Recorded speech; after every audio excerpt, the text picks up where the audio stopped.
পেয়েছি আসার জন্য। অনেক সংগঠনের লাগে কাজ করি, কিন্তু আমার সৌভাগ্য হয় নাই যে কখনো আমি এই রেস্তোরাঁ মালিক সমিতির সাথে কখনো আমি একত্রিত হতে পারি নাই। তাই আমি আজকে প্রথম এসে আমার নিজেকে ধন্যবাদ মনে করছি এবং আপনাদেরকেও আমার কৃতজ্ঞতা প্রকাশ করছি।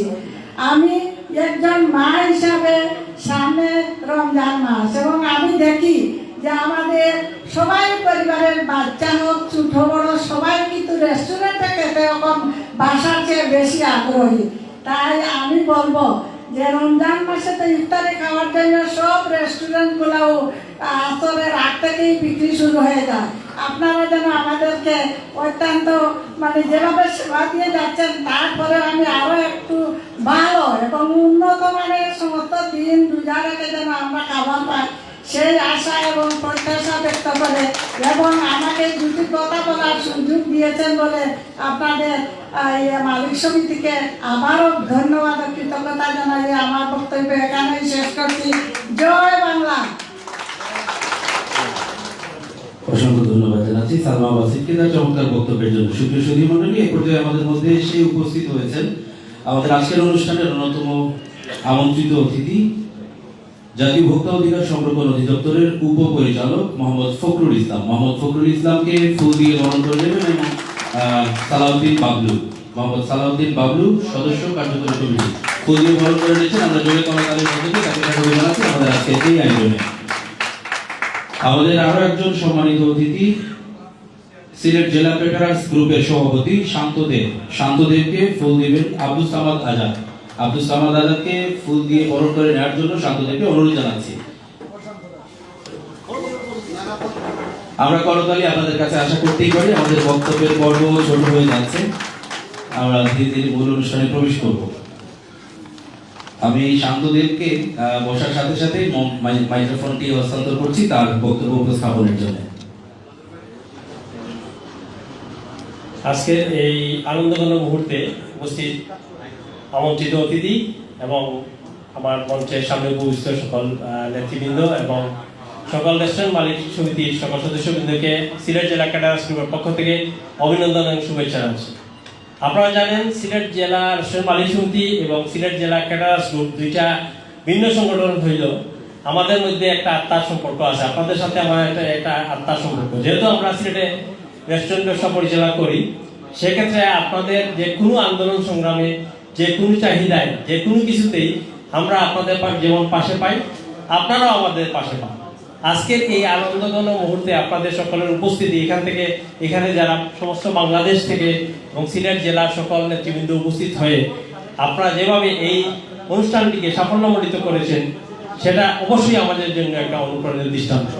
এবং আমরা একত্রিত হওয়ার কারণে সিলেটের যে সকল সরকারি প্রতিষ্ঠান আমাদের সেবা খাতকে পরিচালনা করার জন্য, আমাদেরকে সহযোগিতা করার জন্য আছেন, তাদেরও অনেক সহযোগিতা আমরা পেয়ে থাকি।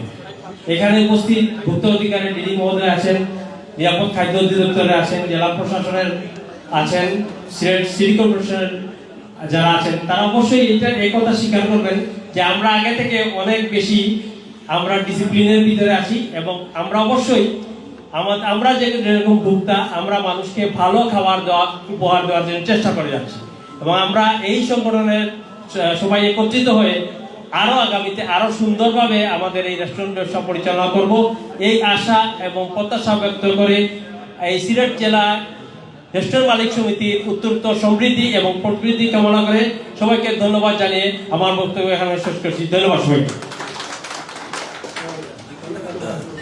ধন্যবাদ জানাচ্ছি শান্তদেবকে। এ পর্যায়ে আমাদের মধ্যে এসে উপস্থিত হয়েছেন বাংলাদেশ রেস্তোরাঁ মালিক সমিতি সিলেট জেলা শাখার প্রধান উপদেষ্টা আলহাজ আতাউর রহমান। আমরা তাকে আমাদের অনুষ্ঠানে স্বাগত জানাচ্ছি এবং রফিক আলীকে অনুরোধ জানাচ্ছি তাকে ফুল দিয়ে বরণ করে নেওয়ার জন্য। সমিতির সদস্য রফিক আলী ফুল দিয়ে বরণ করে নিচ্ছেন আমাদের অনুষ্ঠানের অন্যতম অতিথি এবং প্রধান উপদেষ্টা বাংলাদেশ রেস্তোরাঁ মালিক সমিতি সিলেট জেলা শাখা। সুপ্রিয় সুধী মণ্ডলী, এ পর্যায়ে আপনাদের সামনে বক্তব্য উপস্থাপনের জন্য আমি আমন্ত্রণ জানাচ্ছি আব্দুর রহমান রিপন, সভাপতি মহানগর ব্যবসায়ী সমিতি। আব্দুর রহমান রিপন।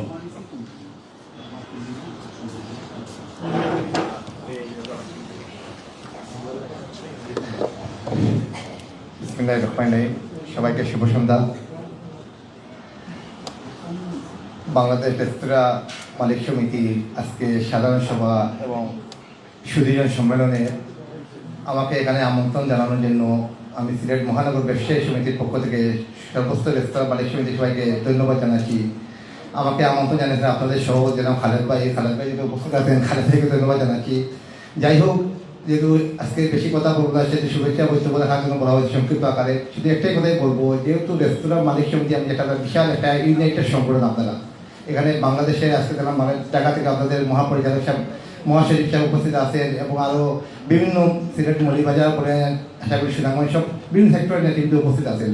তো আমরা একটাই অনুরোধ জানাবো যে আমরা প্রতিটি ব্যবসায়ীরা মানে সবার পরিচয় একটাই থাকবে, আমরা ব্যবসায়ী। আমি কয়েকদিন আগে বাংলাদেশ দোকান মালিক সমিতির একটা অভিষেক অনুষ্ঠানে রংপুর গিয়েছিলাম। রংপুর থেকে দেখলাম সেদিন যে বাংলাদেশ রংপুরের রেস্তোরাঁ মালিক সমিতি এবং আমরা বাংলাদেশ দোকান মালিক সমিতি সর্বস্তরের নেতৃবৃন্দ যারা ইউনাইটেড আছে ওদের এখানে আমাদের সিলেটে বলেন অন্য জায়গায় যেটা দেখলাম, যেটা সমস্যার সম্মুখীন হচ্ছে যে ব্যাড ট্যাক্স দিয়ে রংপুরে এটা হাত দেওয়ার কুদরতি নেই। একটিভাবে কাজ না, যারা সর্বস্তরের ব্যবসায়ী সবাই ইউনাইটেড আছে। রেস্তোরাঁ মালিক বলেন, দোকান মালিক বলেন, সবাই যদি আমরা যদি আমরা সিলেট বৃহত্তর সিলেট জেলাটা কিন্তু আমরা সবাই ইউনাইটেড হয়ে একত্রিত থাকতে পারি, ইনশাআল্লাহ আমরা আগামীতে যে কোনো সমস্যার সমাধান করা সম্ভব হবো। যাই হোক, সবাইকে আমার ধন্যবাদ এবং সিলেট মহানগর ব্যবসায়ী কল্যাণ পরিষদের পক্ষ থেকে আবার ধন্যবাদ জানাই। ভালো থাকবেন, আল্লাহ হাফিজ।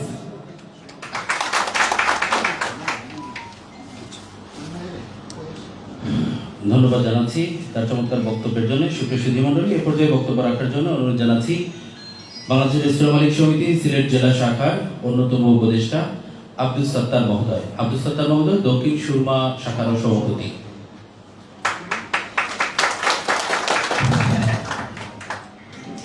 বাংলাদেশ রেস্তোরাঁ মালিক সমিতি সিলেট জেলা আয়োজনে আজকের এই সভার সদ্য সভাপতি উপস্থিত, সিলেট জেলার উপস্থিত কেন্দ্রীয় নেতৃবৃন্দ উপস্থিত, চেম্বারের সভাপতি উপস্থিত, রেস্টুরেন্টের বাইরে আসসালামু আলাইকুম, হিন্দু ভাইদের আদাব। আপনারা অনেক বক্তৃতা শুনেছেন। আমি বক্তৃতা দেওয়ার জন্য আসি নাই, আমি একটা সমস্যার জন্য এসেছি। সমস্যা পরবর্তী আগের বক্তারা অনেক বলে গেছে, আমি শুধুমাত্র কেন্দ্রীয় নেতৃবৃন্দরে বলতেছি। বাংলাদেশের মধ্যে অনেক প্রতিষ্ঠান আছে, কোনো প্রতিষ্ঠানে এত সমস্যা নাই, শুধু রেস্টুরেন্টের সমস্যা। আজকে এই চেম্বারের সভাপতি কেন বসা আছে, ওনার জন্য দোয়া করেছি। জেলা প্রশাসকের কার্যালয় কিছুদিন আগে মিটিং ছিল, সেখানে অন্য কোনো সেক্টরের জন্য কোনো কথা বলা হয় না, শুধু রেস্টুরেন্টের জন্য বলা হয়। কার্ড দেখাতে হবে, ভ্যাকসিন আসেনি দেখতে হবে, ভ্যাকসিনের কার্ড দেখতে হবে, নানান কিছু সমস্যা।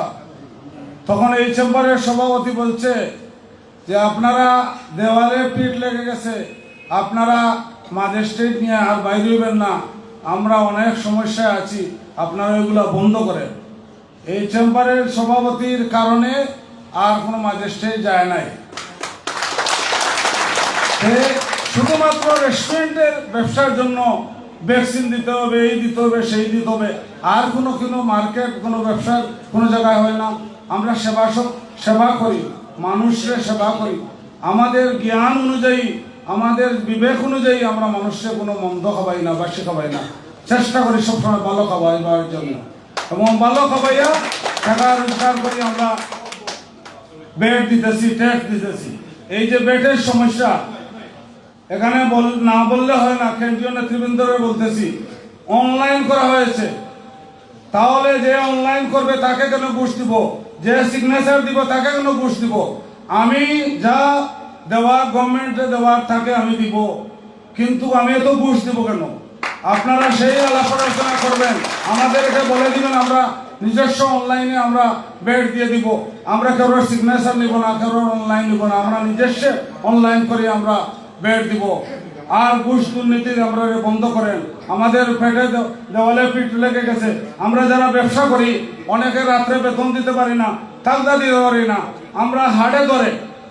আপনারা অনেকে জানেন না, অনেক ব্যবসায়ীরা আছেন হাড়ে ধরে যখন রাত্রে যখন আমি 12টার পরে আমি থাকতে দিতে চাই মাংসের টাকা বেতন কর্মচারীর বেতন, তখন আমার যখন পাই না তখন আমার হাড়ে ধরে হাড়ে বাড়ি যায়। তা আমি এমন ব্যবসা করি, আমি রুচি করতে পারি না, কিন্তু আমার ট্যাক্স বেট এগুলো আমি 16 আনা দিতে হয়। কেন দিব না? দিব, আমি গমঠে সব কিছু দিব, কিন্তু নিয়মতান্ত্রিকভাবে দিব। আমার উপরে জুলুম করে কেন নিবে? এখন আবার আমাদের গ্যাসের বিলের সাথে দিছে আপনার পিন নম্বর দিতে হবে, এই দিতে হবে, সেই দিতে হবে। গ্যাস আমি আনছি, টাকা খরচ করি, গ্যাসের বিল, গ্যাস দিব, গ্যাস জ্বালাইব, কিন্তু কেন আমি গ্যাস অফিসে কেন এগুলা দিব? গ্যাস অফিসে এগুলো কেন দিব? আমার জীবনে আমার 40 বছর ব্যবসায়ী জীবন হচ্ছে, আমি কোনোদিন তো এরকম দেখি নাই। আপনাদের কেন্দ্রীয় নেতৃবৃন্দরে বলছি, গ্যাস অফিসে কেন আমি এগুলা দিব? আমি লাইসেন্স করছি কি না করছি এগুলো অন্য সংস্থা আছে দেখবে, গ্যাস অফিস কি দেখবে? আপনারা এগুলা লেখে রাখবেন, গ্যাস অফিসে কেন আমার কাছে চাবে? ধন্যবাদ আপনারা। জয় বাংলা। আপনাদের সময় নষ্ট করলাম, কোনো কিছু নেবেন না। ধন্যবাদ। আসসালামু আলাইকুম।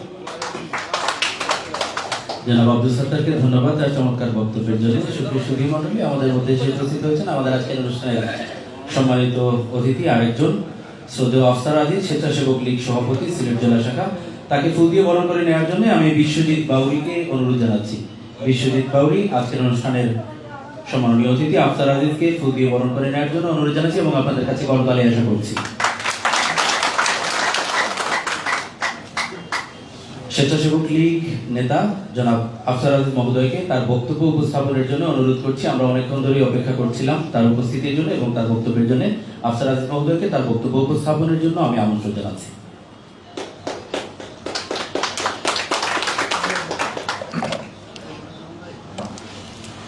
বিসমিল্লাহির রহমানির রহিম। বাংলাদেশ রেস্তোরাঁ মালিক সমিতি সিলেট কর্তৃক আয়োজিত আজকের এই অনুষ্ঠানে সম্মানিত সভাপতি বন্ধুবর খালেদ আহমদ, উপস্থিত রয়েছেন সিলেট চেম্বার অফ কমার্সের সম্মানিত প্রেসিডেন্ট জনাব তাহমিন আহমদ, উপস্থিত রয়েছেন কেন্দ্রীয় বাংলাদেশ রেস্তোরাঁ মালিক সমিতির নেতৃত্ব। বক্তব্যের শুরুতেই আমি আমার ব্যক্তিগত পক্ষ থেকে আপনাদেরকে জানাচ্ছি শুভেচ্ছা এবং রক্তিম অভিনন্দন। সম্মানিত উপস্থিতি, আজকে আমাকে এখানে সুযোগ দেওয়ার জন্য আমি আয়োজকবৃন্দ যারা রয়েছেন তাদের প্রতি কৃতজ্ঞতা প্রকাশ করছি। সেই সাথে আমি এখানে বলতে চাই যে আমরা যারা রেস্টুরেন্ট ব্যবসায়ী আমরা কিন্তু সবসময় কঠিন পরিস্থিতির মুখোমুখি হতে, সেই পরিস্থিতিকে উত্তরণের জন্য আমরা বিগত দিনে আমাদের সিলেট চেম্বারের নেতৃত্ব যেভাবে আমাদের পাশে ছিলেন, আজকে এখানে চেম্বারের সভাপতি রয়েছেন, উপস্থিত রয়েছেন, আমি তার কাছে আশা করব যে অতীতের ন্যায় আগামীতেও আপনারা আমাদের পাশে থাকবেন। আমরা মনে করি যে আপনারা আমাদের ব্যবসায়িক প্রতিনিধি, সেই প্রতিনিধি হিসাবে আপনারা আমাদের দাবি দেওয়ার সাথে সবসময় একাত্মতা পোষণ করবেন। আমরা কোনো অন্যায় অযৌক্তিক দাবি নিয়ে কখনো কোনো কারো কাছে আমরা দ্বারস্থ হই না। এখানে সত্তার ভাই খুব সুন্দরভাবে তার বক্তব্য উপস্থাপন করেছেন যে বিভিন্ন সময় বিভিন্ন সংস্থাকে যে উৎকোচ যেটা যে আমরা ব্যবসায় আমরা হিমশিম খাচ্ছি, আবার তাদের যদি আমরা তাদের যে লক্ষ্য এবং উদ্দেশ্য যদি পূরণ না করি তাহলে আমরা বিভিন্ন সময় অসুবিধার সম্মুখীন হই। সেই অসুবিধা শুধু আমি এখানে, আপনারা সবাই একটি পরিবার, আমরা সেই পরিবার একটি পরিবার, যদি আমরা সবাই একটি পরিবার এক হই তাহলে সব পরিবার আমরা হব। আমি মনে করি যে আমরা আজকে বাংলাদেশ রেস্তোরাঁ মালিক সমিতি সিলেটে ঐক্যবদ্ধ হয়েছে, অত্যন্ত সুন্দরভাবে তাদের কার্যক্রম পরিচালনা করছে। আমরা সবসময় আমাদের ব্যবসায়ী স্বার্থ আমরা দেখব সেই স্বার্থ আমরা অক্ষুণ্ণ রাখার জন্য আমি সবার প্রতি বিনীতভাবে অনুরোধ করব যে আমরা ঐক্যবদ্ধভাবে আমরা আজকে এখানে যারা যেভাবে সম্মেলন করেছি সেই সম্মেলনটা যাতে আমরা আমাদের দৃঢ়তা এবং প্রজ্ঞতার মাধ্যমে আমরা ভবিষ্যতেও আমরা এক এবং অটুট থাকতে পারি সেই আশা ব্যক্ত করে আমি আমার বক্তব্য শেষ করছি। আল্লাহ হাফেজ। জয় বাংলা। জনাব আফতার আজিজকে ধন্যবাদ জানাচ্ছি। এ পর্যায়ে বক্তব্য রাখার জন্য অনুরোধ জানাচ্ছি বাংলাদেশ রেস্তোরাঁ মালিক সমিতি সিলেট জেলা শাখার আইন উপদেষ্টা অ্যাডভোকেট অরূপ শ্যাম বাপ্পি। অ্যাডভোকেট অরূপ শ্যাম বাপ্পিকে তার বক্তব্য উপস্থাপনের জন্য অনুরোধ জানাচ্ছি। ধন্যবাদ সঞ্চালক। আজকের উপস্থিতি, আজকের সভার এই সবার প্রিয় সংগঠন বাংলাদেশ রেস্তোরাঁ মালিক সমিতি সিলেট জেলা শাখার সভাপতি, মঞ্চে উপবিষ্ট সকল আমার প্রাণপ্রিয় ব্যক্তিবর্গ, আমি আলাদাভাবে অ্যাড্রেস করছি না, অনেক সময় লেগে যাবে। আমাদের প্রিয় সম্মানিত আমাদের পূর্বসূরীরা মঞ্চে বসে আছেন, কেন্দ্র থেকে এসেছেন অনেক কষ্ট করে। আমরা এই আয়োজনে যারা সংশ্লিষ্ট ছিলাম আমরা জানি, কেন্দ্রের নেতারা কেন্দ্র ছেড়ে ওইখানে ব্যবসা বাণিজ্য পরিবার পরিজন ছেড়ে কি কষ্টে দূর দূরান্তে আসেন, এগুলো আমরা অনেক ভাবি উপলব্ধি করি। তার জন্য ওনাদেরকে বিশেষভাবে ধন্যবাদ জানাচ্ছি। আজকে আমাদের সিলেটের সকলের প্রিয় মুখ, ব্যবসায়ী ব্যক্তিত্ব, সামাজিক ব্যক্তিত্ব, সিলেট চেম্বার অফ কমার্সের সভাপতি, আমাদের প্রিয় ব্যক্তি, যিনি ঢাকায় ছিলেন, আজকে সিলেটে আসার কথা ছিল না, দুপুরবেলা আলাপের পরপরই সন্ধ্যার মধ্যে সিলেটে এসে পৌঁছেছেন এই অনুষ্ঠানের জন্য।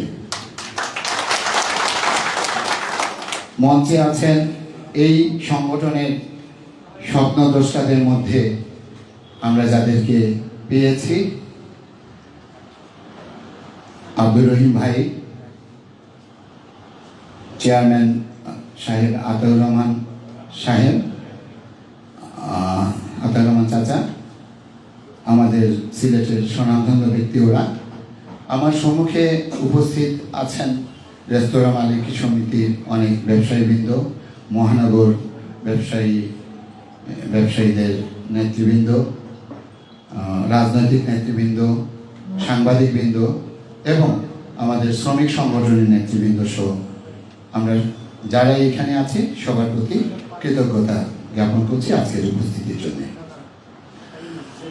আমাদের সহযোগী সংগঠন ক্যাটারার্স গ্রুপের লিডাররাও আছেন, হোটেল ওনার্স গ্রুপের লিডাররাও এইমাত্র ফোন দিয়েছেন, ওনারা আসছেন। আমি একটু সবার দৃষ্টি আকর্ষণ করছি আজকের এই যে আয়োজন, আমি শুধু বলবো না, আমার পূর্বসূরি যারা আছেন এর মধ্যে ইমিডিয়েট পাস্ট প্রেসিডেন্ট, মানে কিছুদিন পূর্বের যে সভাপতি ছিলেন আমাদের আলহাজ আতাউর রহমান সাহেব, আমাদের বর্তমানে আমরা প্রধান উপদেষ্টা যাকে করেছি, তার সাথে আব্দুর রহিম সাহেব আছেন, আব্দুর রহিম ভাই, যারা এতদিন এই সংগঠনকে বয়ে নিয়ে এসেছিলেন, সিলেটের বুকে দাঁড় করিয়ে রেখেছিলেন। এরকম আয়োজন আজকে এই প্রথম এই কমিটি আয়োজিত করল, এই রকম আয়োজন। সুতরাং আমরা অনেকেই আজকে একীভূত হতে পেরে আনন্দ লাগছে। এই সংগঠনের সিলেটে যাত্রা শুরু 1991 ইংরেজি থেকে। এই 1991 ইংরেজিতে প্রথমে আহ্বায়ক কমিটি গঠিত হয়।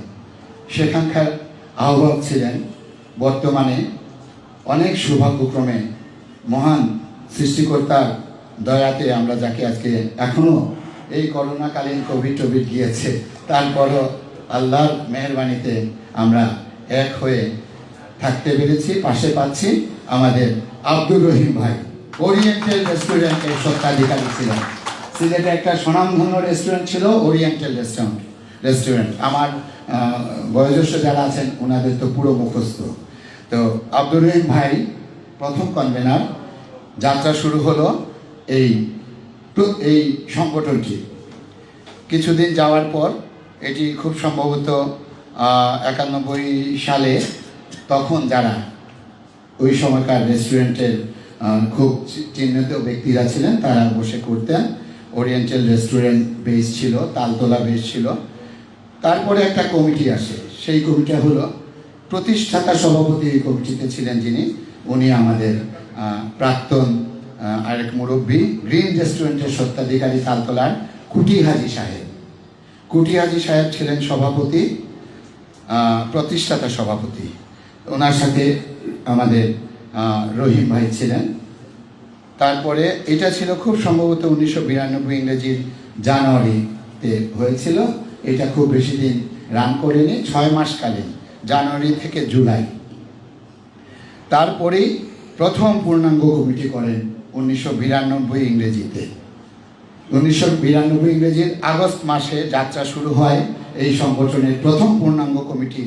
সেই পূর্ণাঙ্গ কমিটির সভাপতি ছিলেন আমাদের খুব পরিচিত সিলেট শহর তথা সারা বাংলাদেশে যেটি নাম করা ছিল নীরা রেস্টুরেন্ট।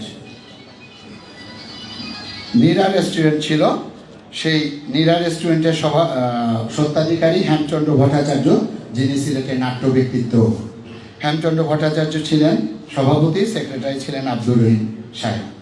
তারপরে 2003 সালে কমিটি পুনর্গঠিত হয়, সেখানে সভাপতি হয়ে আসেন আমাদের আজকের আলহাজ আতাউর রহমান সাহেব, এবং ওনার সাথে জনাব আব্দুর রহিম সাহেব সেক্রেটারি থাকেন। এর পরবর্তীতে অনেক দিন এই সংগঠন এই কমিটি দিয়ে রান হয়। 2015 সালে আবারও নতুন কমিটি পুনর্গঠিত হয়েছিল, সেখানেও আতাউর রহমান সাহেবকে আমরা প্রেসিডেন্ট হিসাবে মনোনীত করি, এবং নাজাত কবির প্রেসিডেন্ট রেস্টুরেন্টের স্বত্বাধিকারী ছিলেন বাচ্চু ভাইয়ের সাথে, ওনাকে সাধারণ সম্পাদক করা হয়। এই কমিটি চলে প্রায় 4 বছরের মতো। এরপরে 2019 সালে সবাই মিলে যে কমিটিটি গঠিত হয় সেটি আজও কাজ চালিয়ে যাচ্ছে। তার সভাপতি হচ্ছেন খালেদ আহমদ, সেক্রেটারি হচ্ছেন নুরুজ্জামান সিদ্দিকী মুক্তা। এই ইতিহাস বয়ে নিয়ে বর্তমানে এই কমিটি কেন্দ্রসহ সমস্ত দেশের সাথে যোগাযোগ রেখে চালিয়ে যাচ্ছে রেস্তোরাঁ মালিক সমিতির কার্যক্রম। এখানে এসে এই পর্ব শুরু হওয়ার আগে প্রথম পর্বে আমাদের যে সাধারণ সভা ছিল, সেখানে সাধারণ সম্পাদক তার রিপোর্ট দিয়েছেন, খুবই পরিষ্কারভাবে কোষাধ্যক্ষ তার অর্থের রিপোর্ট দিয়েছেন, খোলামেলাভাবে সবাই আমরা শুনেছি, এটি গ্রহণও করেছি। তো ওখানে সব কথা চলে এসছে। আজকে যেহেতু আমরা কেন্দ্র থেকে অনেক গুরুত্বপূর্ণ ব্যক্তিরা এসেছেন, সিলেট বিভাগের অনেক গুরুত্বপূর্ণ ব্যক্তিরা আছেন, আমরা তাদের কথা শুনবো। আমি এ পর্যায়ে সবাইকে ধন্যবাদ জানিয়ে মনোযোগ সহকারে আমরা স্টেজে যারা আছেন আমাদের প্রিয় ব্যক্তিরা, তাদের কাছ থেকে মূল্যবান কথাগুলো শুনবো। আমি সবার প্রতি ধন্যবাদ জ্ঞাপন করে আমার বক্তব্য এখানে শেষ হচ্ছে। সবাই ভালো থাকুন, নিরাপদে থাকুন, ঈশ্বরের কৃপা বর্ষিত সবার উপরে। ধন্যবাদ সবাইকে।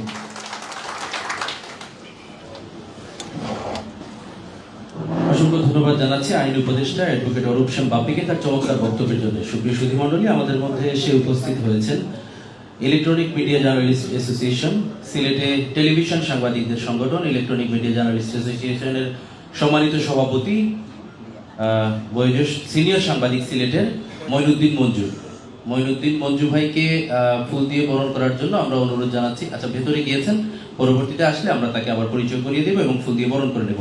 এই পর্যায়ে আমরা বক্তব্যে চলে যাচ্ছি। বক্তব্য নিয়ে আসার জন্য আমি আমন্ত্রণ জানাচ্ছি কেন্দ্রীয় কমিটি, বাংলাদেশ রেস্তোরাঁ মালিক সমিতির কেন্দ্রীয় কমিটির সম্মানিত কোষাধ্যক্ষ তৌফিকুল ইসলাম বক্তব্য প্রদান করবেন। তৌফিকুল ইসলাম।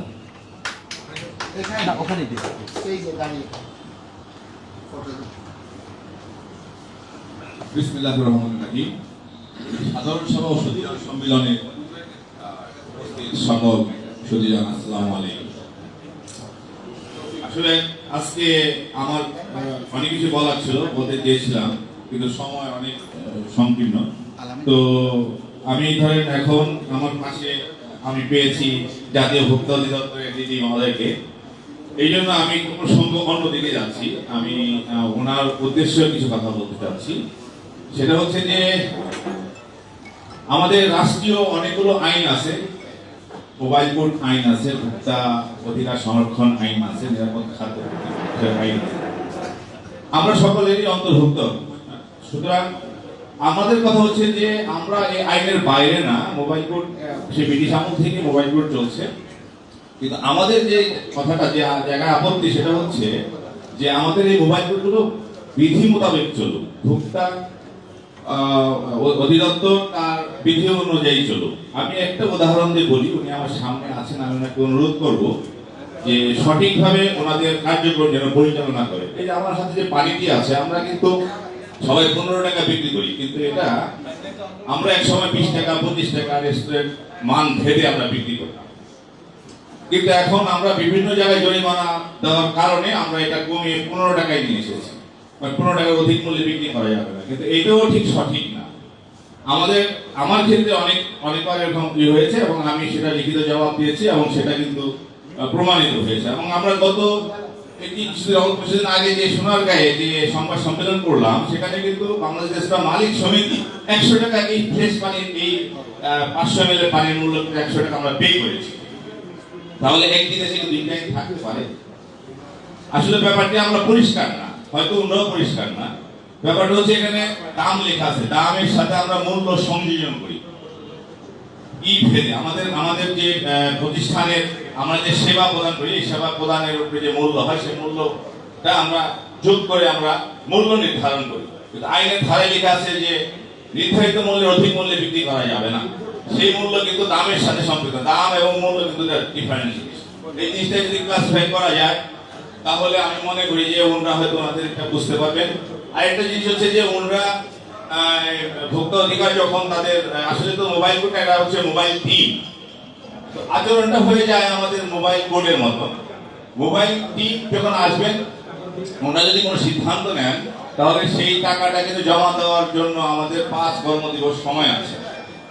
ওনারা যদি আমাদের একটা নোটিশ করে যান, তাহলে আমরা 5 কর্মদিবসের মধ্যে সেটা জবাব দিতে পারি, লিখিত জবাব দিতে পারি, হয়তো সেটা একটা সমাধান হতে পারে, অথবা আমরা সেই টাকাটা 5 দিন পরে জমা দিতে, 5 দিনের মধ্যে জমা দিতে পারি, 5 কর্মদিবসের মধ্যে। এই অনুরোধটা আমি করবো। যদি এখানে কোনো ব্যত্যয় থেকে থাকে, আমার কাছে লাভ উনি হয়তো এটার জন্য একটু আমাদের বোঝাবেন বা ব্যাখ্যা দিবেন। গত কয়েকদিন আগে অতি সম্প্রতি আমাদের মহাসচিব সাহেব যে সংসদে অংশগ্রহণ করেছেন, নিরাপদ খাদ্য কর্তৃপক্ষের একজন কর্মকর্তা ছিলেন, ম্যাডাম ছিলেন, মেম্বার। উনি আপনার যে কিটের কথা বললেন, রমজান মাসে তারা কিট এনেছে তেল পরীক্ষার জন্য। কিটের কিন্তু আমাদের একটা তিক্ত অভিজ্ঞতা আছে, এটাকে ফরমালিন কিট ছিল। এই ফরমালিন কিট দিয়ে আম পরীক্ষা করা হয়েছে, আমের মধ্যে এই ফরমালিন পাওয়া গেছে এবং লক্ষ লক্ষ টন আম কিন্তু ট্রাকের নিচে মানে পিষ্ট করে সে আম নষ্ট করে দেওয়া গেছে। এক আম ব্যবসায়ী সে চ্যালেঞ্জ করেছে হাইকোর্টে যে আমি তো আমার আমে ফরমালিন দেই না, তাহলে এই কিটের মধ্যে কেন ফরমালিন আসলো? দেখা গেল যে সেটা আসলে একটা কেমিক্যাল ডিটেক্টর। আম নিজেই ফরমালিন তৈরি করে নিজেকে সেভ করার জন্য, সেই ফরমালিনটা কিন্তু নেচারাল, সেটা কোনো ক্ষতিকর কিছু না। সুতরাং এই যে কোটি কোটি টাকা সম্পদ নষ্ট করার পরে একটা সিদ্ধান্ত হাইকোর্ট দিল যে আমকে নষ্ট করা যাবে না, আমের মধ্যে ফরমালিন দেওয়া হয় না। এখন আমাদের ভয় আছে যে এই যে তেল পরীক্ষার কিট আনছে, এবং আমাদের মসজিদ সাহেব ওই অনুষ্ঠানে উপস্থিত ছিলেন, অনলাইন অনুষ্ঠানে ছিলেন। তো আমি একটা অনুরোধ করবো, এখানে অনুষ্ঠানের মধ্যে কথা হয় না, যে ওই কিটগুলো আমরা কিছু কালেকশন করবো, সংগ্রহ করে আমরা নিজেরা পরীক্ষা করবো। আসলে তেলের কি টেম্পারেচারের উপরে কি, নাকি তেলের ডেনসিটির উপরে কাজ করে, নাকি তেলের কার্বনের উপরে কাজ করে, আমাদের ডিটেইলস দিতে হবে। তখনই তারা এই কিটটা ব্যবহার করতে পারবে। এই অনুরোধটা আমি করবো, মহাসচিবের কাছে রেখে যাই, আপনাদের সামনে রেখে যাই। আর মোবাইল কোড নিয়ে আমাদের মৌলভীবাজারের ভাই বলেছেন, আসলে মোবাইল কোড আইন আমি আগে বলেছি, মোবাইল কোড আইন, ভ্যাট, এগুলো রাষ্ট্রীয় আইন, এগুলোর বিরুদ্ধে তো আমরা বলতে পারবো না, এগুলো আমাকে মেনে চলতে হবে। তো সেই জন্য আমরা চাবো যে এটা বিধি মোতাবেক মোবাইল কোড যেন পরিচালিত হয়, কারণ একজন মোবাইল কোড পরিচালনা যিনি করেন, তিনি কিন্তু মাননীয় আদালত, তিনি কিন্তু তখন যখন পরিচালনা তখন তিনি সরকারি লোক থাকেন না, তিনি উভয় পক্ষের বিচারক থাকেন। কিন্তু ব্যাপারটা হয়ে যায় এক কথা, উনি নিজে অভিযোগ করেন, নিজেই তদারকি করেন, নিজেই বিচার করেন। সুতরাং সেইখানে কিন্তু আমরা সঠিক বিচার পাবো না, আমরা সংক্ষুব্ধ হব, আমরা ওই বিচারে আমরা কিন্তু মানে বিব্রত বোধ করবো। সুতরাং আমাদের একটা সুযোগ থাকে আপিল করার জন্য, সেই আপিলের সুযোগ আমাদের দেওয়া হয় না। আমরা বিধিটা হচ্ছে যে মোবাইল কোর্টে যিনি পরিচালনা করবেন মাননীয় ম্যাজিস্ট্রেট সাহেব অভিযোগকারীর কাছ থেকে লিপিবদ্ধ করবেন, সেটা অভিযুক্তকে পড়ায় শোনাইবেন। তারপরে উনি জিজ্ঞাসা করবেন যে আপনি কি এই অপরাধী। উনি যদি স্বীকার করেন আমি অপরাধী, তাহলে সে বিচারটা করতে হবে, তাহলে সে ওখানে বিচারই করতে পারবে। কিন্তু কি হয় আমাদের এখানে, আইসিএল এখানে সাইন করেন, সাইন করে ওনাকে আগেই অভিযুক্ত করেন, ওনাকে স্বীকারোক্তি কিন্তু নিয়ে নিল। তো স্বীকারোক্তি নিয়ে নিল, তখন ওনাকে জেল ফাঁসি সব কিছু দিতে পারে। এটা কিন্তু মোবাইল কোর্ট আইনের বিধানে নাই। তা আমাদের ধন্যবাদ জানাচ্ছি জনাব তৌফিকুল ইসলাম, কোষাধ্যক্ষ সিনিয়র সহসভাপতি উত্তরা জোন ঢাকা, জনাব নুরুল আফসার তাকে। বিসমিল্লাহির রহমানির রহিম। আসসালামু আলাইকুম। সম্মানিত বাংলাদেশ রেস্তোরাঁ মালিক সমিতির সিলেট জেলা শাখার সম্মানিত নেতৃবৃন্দ, আসলে কি বলবো, আমাদের নিরাপদ খাদ্য আইন 2013 সেই আইনে আমাদের হাত পা বেঁধে ফেলছে, এমনভাবে বাঁধছে যে আপনার কথা বলারও সুযোগ থাকে না। জাস্ট আমার ব্যক্তি এক্সপিরিয়েন্স থেকে আপনাদের সাথে একটু শেয়ার করব। আমার রেস্টুরেন্টে 2016 সালে নিরাপদ খাদ্যের ম্যাজিস্ট্রেট আসেন, উনি 3-4টা জিনিস পাইছে। আমার নাম্বার 1, আমরা যাদেরকে নিয়ে কাজ করি, আমরা রেস্টুরেন্ট ব্যবসায়ীরা, আমাদের মেইন সমস্যাটাই হলো আমাদের স্কিল ওয়ার্কার নাই বললেই চলে। যে বিভিন্ন জায়গা থেকে আমরা লোকজন সংগ্রহ করে, শিক্ষিত তো বললে নাই, লেখাপড়া পাকিস্তানি কোনো যোগ্যতাই তাদের নাই, তাদেরকে নিয়ে আমাদেরকে কাজ করতে হয়। যেমন আমার 3-4টা জিনিস ওরা নোট করছে। যে নাম্বার 1, আপনার যে ডাস্টবিনটা আমরা ব্যবহার করি, সেই ডাস্টবিনটা খোলা ছিল। 1, 2, মুরগি ধুয়ে একটা আমরা কি বলি এটাকে বাস্কেটের মধ্যে রাখা হয়েছে পানি ঝাড়ানোর জন্য, এটা ঢাকা দেওয়া ছিল না। নাম্বার 3, আমার স্টাফের হাতে গ্লাভস পরা ছিল না। আর কিছু খাদ্য রেডি করা ছিল, সেটার উপরে ঢাকনা ছিল না। তখন আমার ম্যানেজার আমাকে ফোন করে, আমি একটু কাছাকাছি ছিলাম, আসার পরে ম্যাজিস্ট্রেট সাহেবের সাথে আমি কথা বলার পরে উনি বলতেছে, তা আমি বললাম দেখেন আপনি যেই সমস্যাগুলি পাইছেন আমাকে মিনিমাম আপনি কিছুদিন সময় দেন, 15 দিন সময় দেন। 15 দিন পরে যেটা ইউজুয়ালি এটা তারপরে যদি আপনি এসে যদি সেম প্রবলেমগুলো পান, তাহলে আপনি আমাদেরকে ফাইন করেন, যাই করেন করতে পারবেন। কিন্তু সেই সুযোগ উনি না দিয়ে বলে আমাকে বলতেছে আপনি কি আমাকে শিখাইতে আসছেন। ওয়ারিস আমি দীর্ঘদিন আমেরিকায় ছিলাম, আমার রেস্টুরেন্ট বিজনেস ছিল, ওখানে আমি লেখাপড়া করছি এবং এই ফুড সেফটির উপরে, ফুডের উপরেই আমি কিন্তু যারা রেস্টুরেন্ট ওখানে ব্যবসা করে, ইভেন রেস্টুরেন্টে জব করে ম্যানেজমেন্ট লেভেলে, টপ লেভেলে, তাদের কিন্তু সেই ট্রেনিংটা থাকা লাগে এবং আমার সেই সার্টিফিকেটও আছে। তো ওনার সাথে আমি এক পর্যায়ে তর্ক করে দেখতেছি আমার সাথে পারতেছে না। তখন উনি আমাকে বললো যে ঠিক আছে, মানে উনি ওনার সাথে যে ফুড ইন্সপেক্টর ছিল ওনাকে নিয়ে তত রায় করে যে আমার রেস্টুরেন্টে বেরিয়ে চলে গেল। 2 মাস পরে আমি একটা নোটিশ পেলাম নিরাপদ খাদ্য আইনে, সেই 13 সালের নিরাপদ খাদ্য আইনে, সেই আইনে অজামিনযোগ্য মামলা আমার নাম। পরে নোটিশ আসলো, গেলাম, যাওয়ার পরে আমার মানে আসলে কি আপনাদেরকে আমার এই প্রবলেমটা সম্পর্কে আপনাদের সাথে শেয়ার করতেছি, যাতে আপনারও সামনে যে এই খরচগুলো কিন্তু আমরা কিন্তু সবাইকে ফেস করতে হবে, যেহেতু we are restaurant businessman. So এটা এই জন্যই শেয়ার করা। তো পরে না বললেই না, আমার সর্বোচ্চ আমি চেষ্টা করি, আমার সাথে আমার মামা পার্টনার, আমরা 2 জন গেলাম, আমাদের কাছে তথ্য আসলো ম্যাজিস্ট্রেট আমাদেরকে জামিন দিবে না। আমরা কি করলাম, 2 জনে আস্তে করে কোর্ট থেকে বেরিয়ে চলে গেছি, গিয়ে আমরা হাইকোর্টে জামিনের জন্য অ্যাপ্লাই করি। হাইকোর্ট থেকে জামিন নিয়ে এসে আবার ওনার কাছে গেলাম, তখন উনি আমাদেরকে জামিন দেয়। আমি 1 বছরের উপরে ফাইট করছি, ফাইট করার পরও উনি সেই ওনার অবস্থানেই থাকলো। আমার মামা বৃদ্ধ বয়স উনি আমেরিকা থাকে, পরে মামার আমি চাচ্ছিলাম যে এটাকে কোনোভাবে যেভাবে হোক এটা হাইকোর্টে নিয়ে ঠেকাই দিব, কিন্তু পারি নেই মামার কারণে। পরে আমাকে 6 লক্ষ টাকা জরিমানা করে, আর এই 1 বছর আমাকে মামলা চালাইতে যে আরও 3-4 লক্ষ টাকা আমাকে এই কোর্টে পিছনে আমাকে খরচ করতে হয়েছে। তাহলে এইবার মনে করেন আমরা কোথায় বাস করি, কি অবস্থা আমাদের। তো আসলে আমি আরেকটু জিনিস বলে রাখি, এই হলো আমাদের অবস্থা বর্তমান প্রেক্ষাপটে। আজকেও একটা ঘটনা আমাদের এই ঢাকাতে ঘটছে। নিরাপদ খাদ্য আইন, ম্যাজিস্ট্রেট ওনার তো দেখার কথা নিরাপদ খাদ্য নিয়ে কথা বলার কথা। খাদ্য আমরা কি নিরাপদ করতে পারতেছি না। ওখানে উনি ফায়ার লাইসেন্স, পরিবেশ অধিদপ্তরের লাইসেন্স, আরেকটা কি লাইসেন্সের জন্য 1 লক্ষ টাকা জরিমানা করছে। তা আমার কোশ্চেনটা হলো যে সরকারি কর্মকর্তা যদি উনি কি ওই আমার কি ট্রেড লাইসেন্স আছে কি নাই। আমাদের মহাসচিব কিন্তু আপনাদেরকে সবগুলো জিনিস অনেকভাবে উনি ব্যাখ্যা করছে। আমরা একজন ডাইনামিক মহাসচিব পাইছি, এটা আল্লাহর কাছে শুকরিয়া।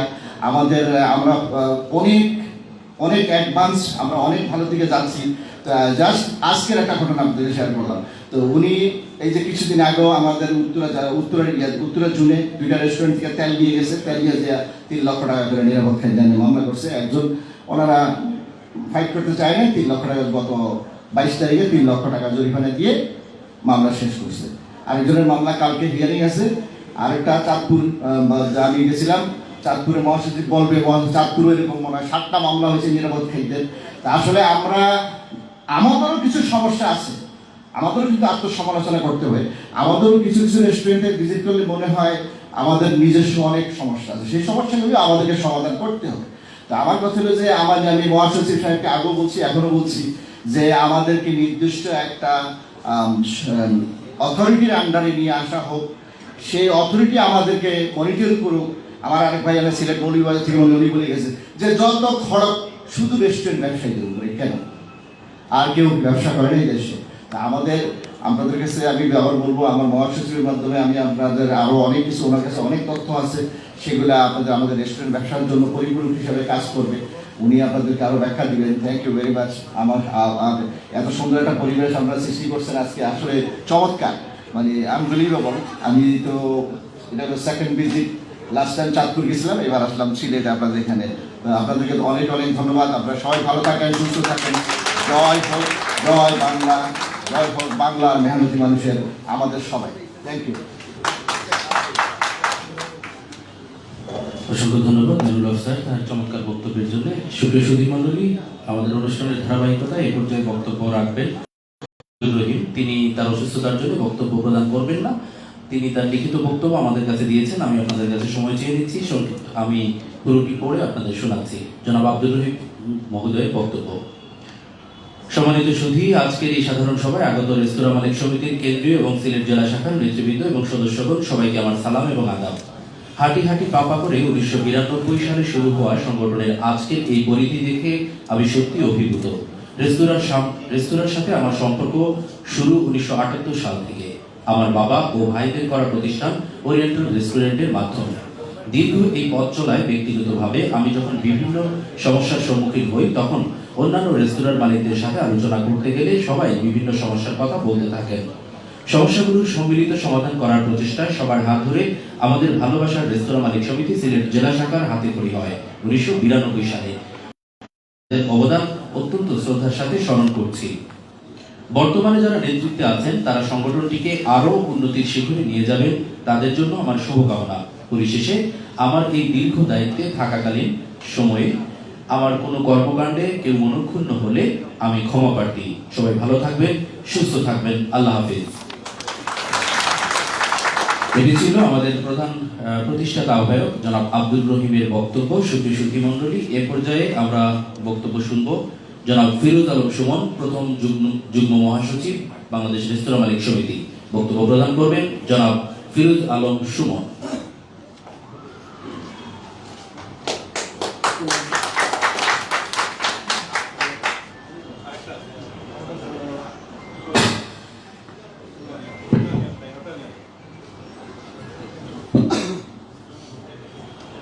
হ্যালো, বিসমিল্লাহির রহমানির রহিম। এ সভার সম্মানিত সভাপতি, সিলেট চেম্বার অফ কমার্সের সভাপতি, বিসিসিআই সম্মানিত পরিচালক, রেস্তোরাঁ মালিক সমিতির সম্মানিত সভাপতি, মহাসচিব এবং আমার প্রান্তীয় সিলেট জেলা শাখার রেস্তোরাঁ ভাই ও বোনেরা, আসসালামু আলাইকুম। আমি আপনাদেরকে যে বক্তব্যগুলো এখন পর্যন্ত আসছে, আমি আপনাদেরকে প্রশ্নের জবাব হিসেবে দিয়ে যেতে পারে আপনাদের বুঝতে সুবিধা হবে। আসলে সমিতি কি কাজ করতেছে, সমিতি কি করলে উপকৃত হবে এবং সমিতির কাছ থেকে আপনারা সাধারণ ব্যবসায়ী হিসেবে কি পাবেন, এটা অনেক জানার দরকার আছে কি নাই? প্রথমেই বলবো, রেস্তোরাঁ শ্রমিক ও মালিক আমরা ভাই ভাই, এটা আমাদের সবচেয়ে বড় অঙ্গীকার এবং প্রতিবদ্ধ থাকবে। গতকালকে এলপি গ্যাসের সিলিন্ডারের অসতর্কতার কারণে মোহাম্মদপুরের নবাবীর ভোজের রেস্টুরেন্টের 3 জন রেস্তোরাঁ শ্রমিক অগ্নিদগ্ধ হয়। তারা ঢাকা মেডিকেলের বার্ন ইউনিটে ভর্তি আছে, তার আশঙ্কা মুক্ত। তো রাতেই কিন্তু আমাদের সভাপতি মহোদয় তাদেরকে ঢাকা মেডিকেলে গিয়ে এসে দেখে আসছে এবং রেস্তোরাঁ মালিক সমিতির উত্তরাঞ্চলের সভাপতি তার পাশে দাঁড়িয়েছে এবং তার সহযোগিতার হাত বাড়িয়ে দিয়েছে। এটা অনেক বড় একটা আমাদের জন্য শক্তি। আমাদের হাতের আঙ্গুল 5টা, একটা দিয়ে যদি কোথাও খোঁচামারি কিছু হবে না, যদি 5টা একসাথে করে ঘুষা দেই তাহলে কিন্তু কোনো কিছু থাকবে না। এটাই সম্মিলিত জোট, আপনারা এখানে আসছেন, এটাই শক্তি। আর বর্তমানে কমিটি আসলে সমিতি আজকে সেই 1991 সাল থেকে সমিতি আছে বলেই আজকে এখানে দাঁড়িয়ে আমরা কথা বলতে পারতেছি। আমরা সমালোচনা করতে চাই না, কাজ করতে চাই। যতটুকু সময় আছে রেস্তোরাঁ মালিকদের জন্য নিবেদিত প্রাণ হিসেবে কাজ করতে চাই। আর আমাদের মহাসচিব ইমরান হাসান বলে যে এটা আমার বাবার চেয়ার না, এই চেয়ারে আমি কাজ করতে আসছি, সময়ের জন্য আমি চলে যাব। আমি যখন ভালো কাজ করব, আমার ভবিষ্যৎ জেনারেশন আমাদেরকে সম্মানিত করবে, এটা আমরা বিশ্বাস করি। সেই অঙ্গীকারের লক্ষ্যে গত 2021 সালের 20 ফেব্রুয়ারি আমরা এই প্রবীণ এবং নবীনের আমরা 3 জেনারেশন কাজ করতেছি একসাথে।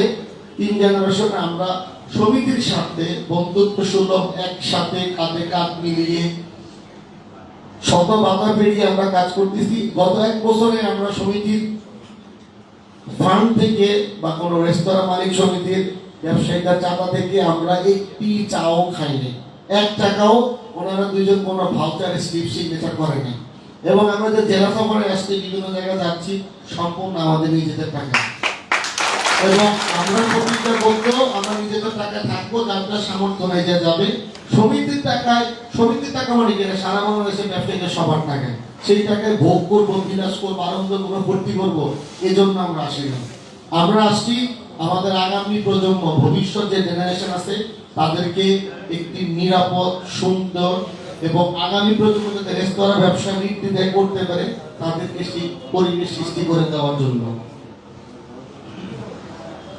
আর আমরা আসলে রেস্তোরাঁ মালিক সমিতি কি কি কাজ করেছি সেটা অনেক বড় লম্বা কোশ্চেন। আমাদের বাংলাদেশ রেস্তোরাঁ ওনার্স অ্যাসোসিয়েশন নামে একটি পেজ আছে ফেসবুকে, সেইখানে গেলে আমরা আমাদের কার্যক্রমগুলো, গত 1 বছরের কার্যক্রমগুলো আপনারা দেখতে পারবেন। আমরা আমাদের ব্যক্তিগত মূল্যায়ন চাই না, আমরা আমাদের কাজের মূল্যায়ন চাই, এটা হচ্ছে বড় কথা। গত 15 দিন আগে মন্ত্রী পরিষদের ক্যাবিনেট মিটিংয়ে শিল্পের মর্যাদার জন্য আমাদের শুধু একটু সময়ের ব্যাপার, আমরা অতি শীঘ্রই আশা করতেছি আমরা শিল্পের মর্যাদা ইনশাআল্লাহ পেয়ে যাব। এবং বলতে খুব কষ্ট লাগে, শিল্পমন্ত্রীর কাছে আমি সভাপতি সাহেব গিয়েছিলাম, যাওয়ার পরে শিল্প রেস্তোরাঁ মালিক সমিতিতে শিল্পের মর্যাদা নাই, এটা দুর্ভাগ্য। এটা জানি না, রন্ধন একটা শিল্প, রেস্তোরাঁ মালিক সমিতি একটি শিল্পের মর্যাদা নাই, এটা তিনি জানি না। আপনার হয়তো আমরা জানাতে